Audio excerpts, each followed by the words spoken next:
हमारे सामने एक क्वेश्चन है। A 20 litre container at 400 kelvin contains CO2 at pressure 0.4 atmosphere pressure ATM। ठीक है, तो एक बात तो हमें यहाँ पर ये पता चल रही है इस क्वेश्चन में कि जो कंटेनर जो है इसका वॉल्यूम है 20 लीटर और इस 20 लीटर में क्या है, CO2 गैस है। सीधी सी बात है, हम जानते हैं कि कोई भी गैस अगर किसी कंटेनर में अगर डाल दी जाए तो उस पूरे कंटेनर में फैल जाती है। यानी हमें एक बात तो पता चल रहा है कि CO2 गैस का जो है फर्स्ट वॉल्यूम क्या होगा, V1 20 लीटर होगा। ये हमें तो V1 पता चल रहा है। ठीक है, दूसरी बात इसका जो है टेम्परेचर कितना है, 400 केल्विन है। ठीक, एक हमने ध्यान रखा। एट प्रेशर 0.4 ATM, इस कंडीशन में जो कंटेनर के अंदर कार्बन डाइऑक्साइड जो प्रेशर बना रही है 20 लीटर में वो है 0.4 ATM, यानी इसका P1 यानी प्रेशर फर्स्ट प्रेशर जो है इनिशियल 0.4 है।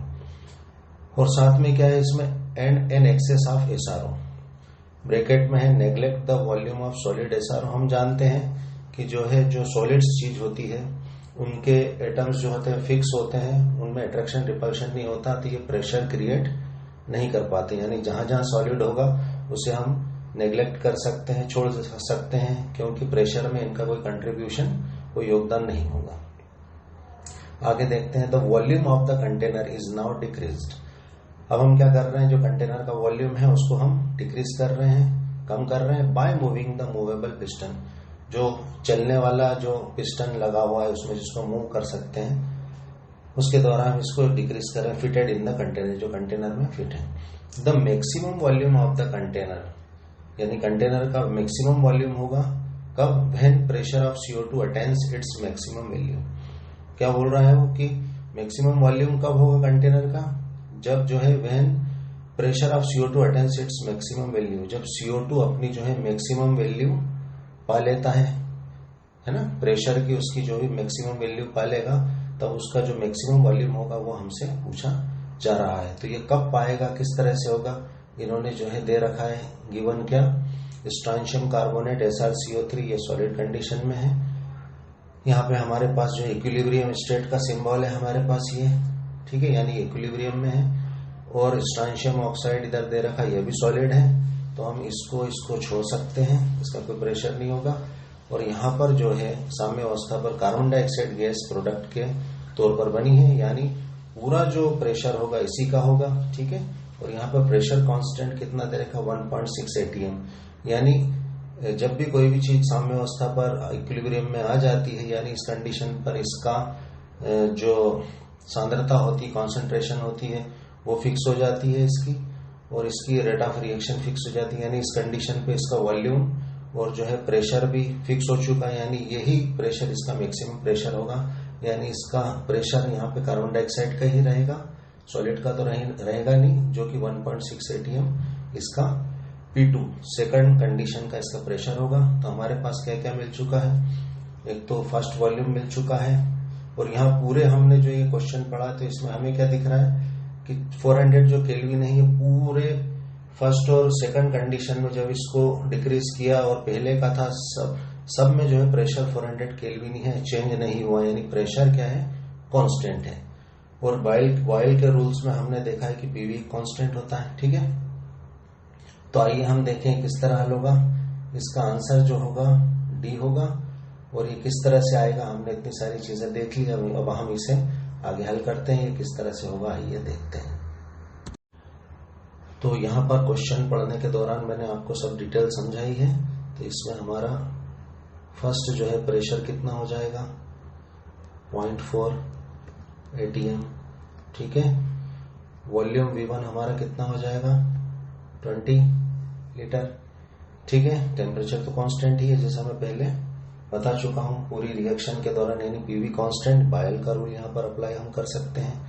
दूसरी बात हमने क्या देखा, हमें जो है एक रिएक्शन दे रखी है यहाँ पर, कौन सी, SrCO3 सॉलिड, ठीक है, SrO ये भी सॉलिड, प्लस CO2, इसकी डिटेल मैं आपको बता चुका हूँ। यहाँ पर जो गैस है कार्बन डाइऑक्साइड यही वर्क करेगी, प्रेशर के लिए वही उत्तरदायी होगी। ठीक है, तो हम अगर इस पर प्रेशर कांस्टेंट हमारा फार्मूला जो है लगा है, तो P जो है SRO into P CO2 upon P SrCO3।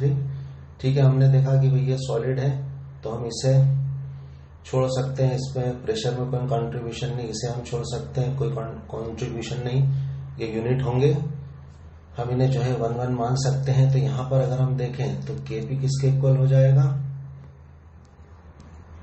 PCO2 के, यानी पूरा जो Kp की हमें वैल्यू दे रखी है, कितनी दे रखी है 1.6 ATM दे रखी है, इज इक्वल टू PCO2, यानी कार्बन डाइऑक्साइड का जो प्रेशर होगा वो ही जो है 1.6 ATM Kp का रहेगा।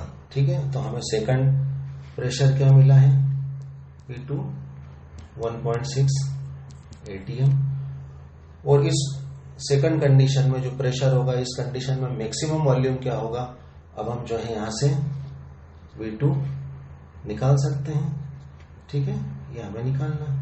अब हम जानते हैं जब भी ये कंडीशन होती है टेम्परेचर कांस्टेंट होता है, तो P1 V1 P2 V2 के इक्वल होता है। आइए हम देखें आगे क्या होगा। हम जानते हैं PV कांस्टेंट होता है, ठीक, तो P1 V1 is equal to P2 V2। ठीक है, हमारे पास P1 कितना है 0.04, फर्स्ट वॉल्यूम है 20 लीटर, और जो है यहाँ पर हमारा क्या हो जाएगा, प्रेशर सेकंड वाला है 1.6 ATM है और हमें V2 निकालना है। ठीक है, तो यहाँ पर क्रॉस मल्टीप्लीकेशन में 1.6 नीचे आ जाएगा। ठीक है, हमें ये दे रखा है, ये दे रखा है, तो क्या हो जाएगा 0.04 इंटू 20 अपन 1.6 V2 हमें निकालना है। ठीक है, तो यहाँ पॉइंट से पॉइंट गया, 4 चौक 16 होता है। ठीक है, और ये 4 पंजे 20 होता है। ठीक है ना, 4 5 20, तो यहाँ पर हमारा जो है आंसर 5 लीटर यानी 1.6 जो मैक्सिमम प्रेशर होगा उस पर मैक्सिमम वॉल्यूम जो है 5 लीटर आपका रहेगा। Thanks for watching.